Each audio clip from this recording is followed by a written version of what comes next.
Myslím si, že zápas to bol dobrý a som rád aj za chlapcov, že aj napriek nepriaznivému vývoju, že sme prehrávali, že to chlapci nezdali a na tom trávniku nechali všetko a som rád aj za výsledok 2-1, ktorý nám síce nerieši, pretože sme nepostupili do tej našej šestky, do ktorej sme chceli postúpiť, ale ja chlapcom nemôžem za výkon nič vyčítať, pretože na tom trávniku fakt nechali absolútne všetko. Ako hodnotí výkon supera? Tak super to má postavené na fyzickej hre a vlastne aj z tej jednej štandardnej situácie skorovali, si nejak nepamätám, že tam boli nejaké šance supera.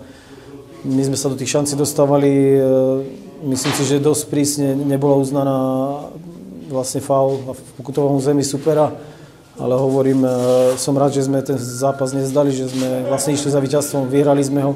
Aj mi troška ľúto, že aj napriek tomu, že na jar sme neprehrali ani jeden zápas, že v tej finálovej šestke východu nie sme.